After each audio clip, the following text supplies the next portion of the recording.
Slicing Sasquatch can't make it to the snowfields right now with this global pandemic and also due to financial constraints. But I just wanted to share with you some of my other passions, one of these being hiking and camping. So this video is just going to entail some images and videos of my recent hiking trip to the lower portals at Mt Barney in Queensland. So I hope you'll sit back and enjoy.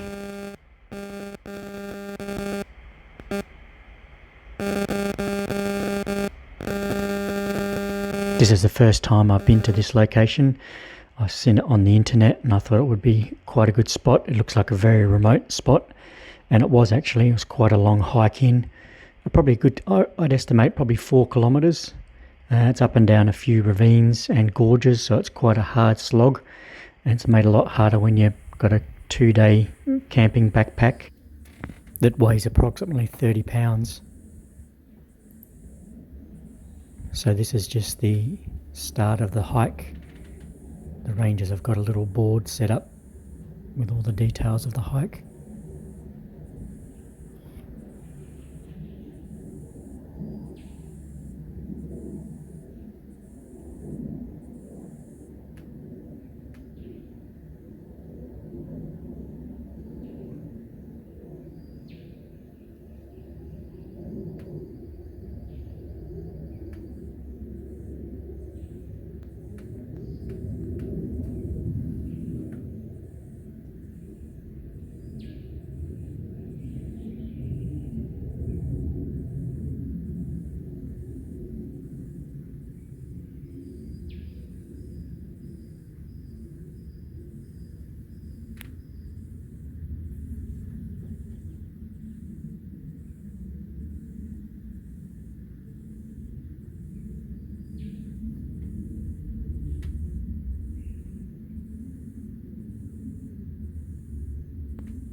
The night before my trip, I made a potato gem and eggplant, tomato and onion salad wrap, which I basically wrapped in alfoil.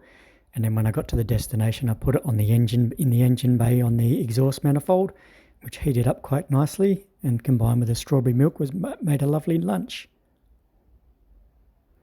This is some photos of Mt Barney. And then on the way in, I found a red-bellied black snake. He'd been energised by being in the sun for quite a few hours by the looks of it. He was very frisky. I didn't want to get too close because he was quite twitchy and sort of had a go at me on a few occasions. But I managed to get some nice footage.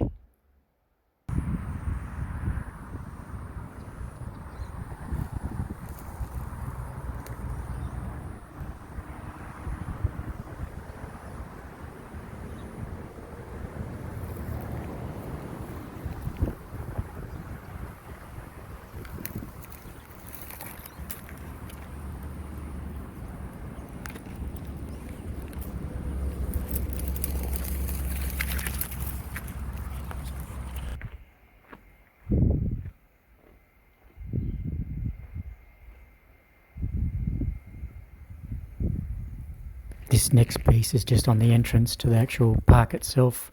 It's important that you clean your shoes off of any bacteria or pathogens, so they've got a little cleaning station there. It's quite a handy little setup.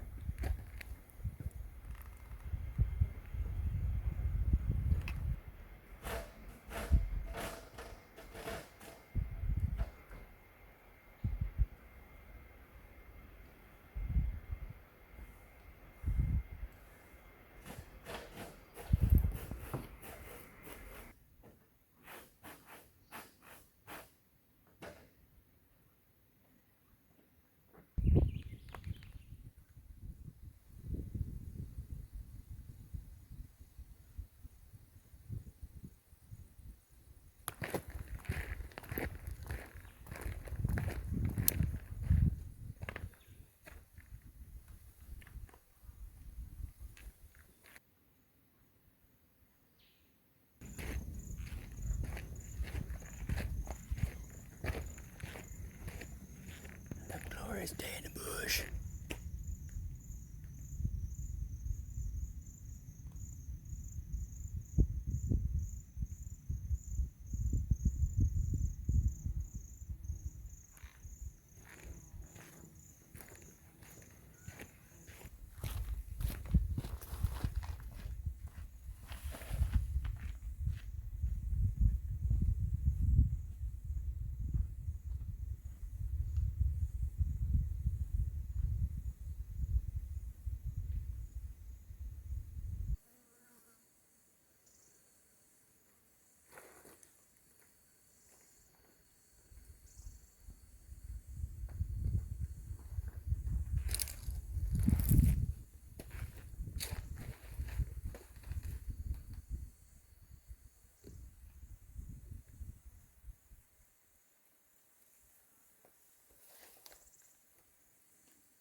Coming up now is the first piece of evidence that I found on Yowies. As you can see, this tree, it was broken quite high off the ground. I'd estimate probably a good 5.5 feet off the ground. And as you can see, it was actually splintered. So it would have taken quite some force to actually break that. And I believe by looking at it, that would have been broken before the recent fires. The fires only came through in January this year, 2020.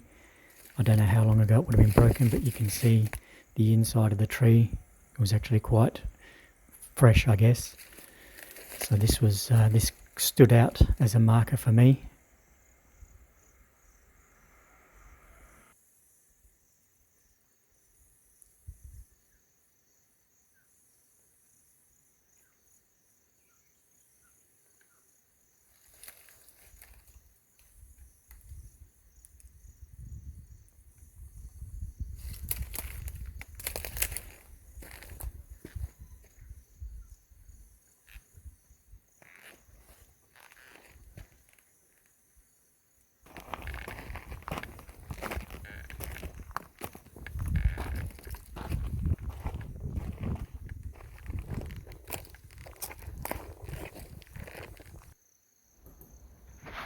This next short video was very, very interesting.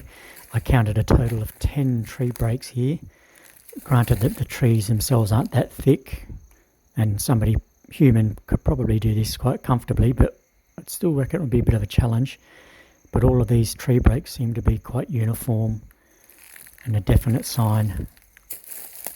They're all pointing pretty much in the same direction, as if to say, this is my turf, this is my area, stay away. They weren't covering the track at all, they were off to the side. And one of them, when you see in a second, when I go around the other side, was actually balanced on another tree break. So it was actually strategically placed there. It was a very interesting find, and there's a few more a bit further on.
This is the first creek crossing, quite a little bit of amount of water in there. Fortunately there was some boulders and some rocks so you could just step across to get across it. But yeah, looking quite nice.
And this is the Nemo Aurora 2-person tent all set up. I'm very happy with this tent. It was about $300 Australian, and I've had quite a few other tents in the past, Black Wolf, Caribou, also a cheap Audi tent, Coleman as well. But this one really took my fancy. I did a lot of research on it before I purchased it, and I must say I'm really happy. Further on in the video I'll explain to you a few other features that I've learnt about it, and you might find it interesting. Being a two-person, there's plenty of room definitely for one, so that's not an issue. And just the design and the layout, having zippers on both sides is really handy. And then the little vestibules you can roll back on both sides all the way back, or you can just have them set up the way I have here.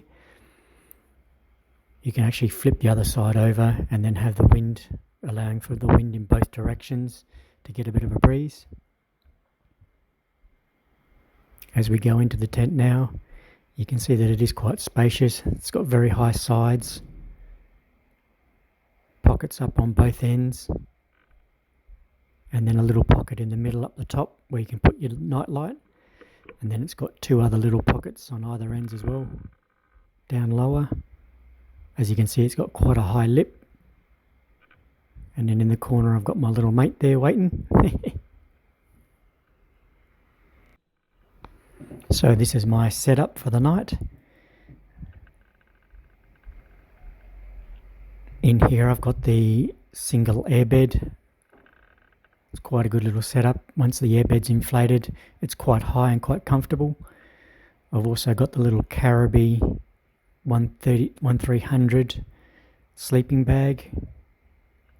I've got the little Trekology inflatable pillow. Got a beanie there in case it gets cold during the night, and then I've got another little bike light that I use for navigating around in the evenings.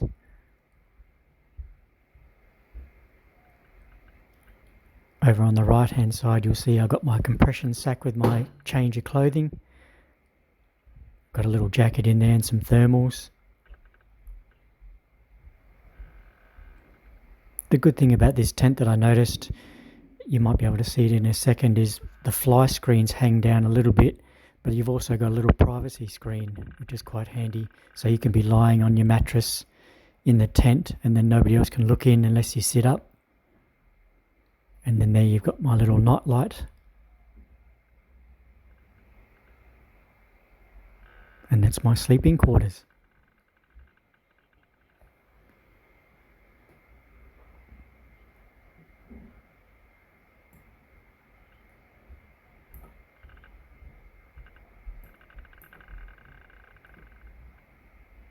And next up we've actually got the tent set up, I suppose, the camping setup. I've got my little PVC bags there with some wet wipes and some toilet paper. Got the rubbish bag. Got my water filtration device. Little pencil case full of bits and bobs, toiletries, power bank, some spare twine. My cutlery.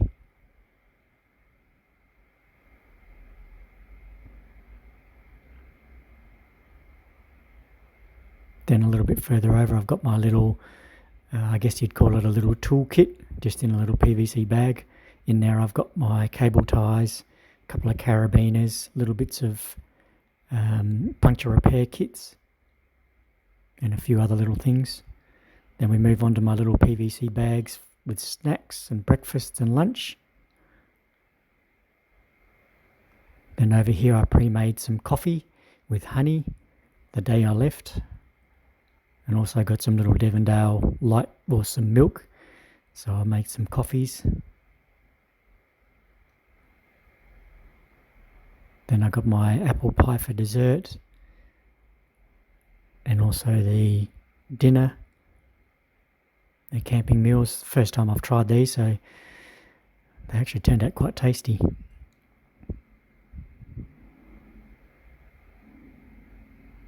Then I've got some prosciutto with my lunch. Got my Night Core 520 lumen headlamp. Really happy with this thing. Then you just got my little pocket knife, a little flick out knife, a little white bike light that I use, my little first aid kit, and some cordage, and then the base for the camping canister, cooking canister, but I don't need that because I've got a log there that's pretty handy. So that's my cooker setup, and my temporary mug.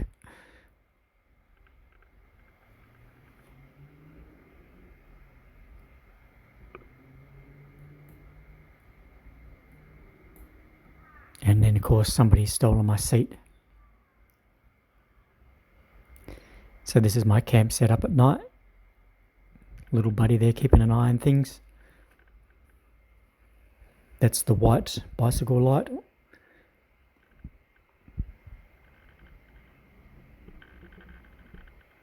So the Thai green chicken curry went down a treat, and then for dessert I had the apple pie, or half a packet of the apple pie. So I had a full belly, it was quite good, slept well.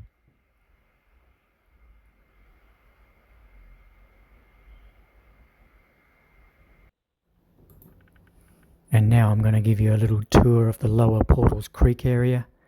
I hope you enjoy.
As I was leaving the lower Portals Creek area, walking back up one of the little trails, I found another, I believe, Yowie tree break.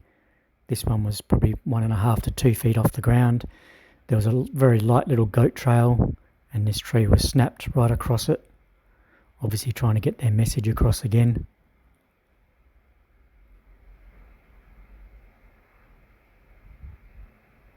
Very interesting signs, these ones, and there's a few more in the next video.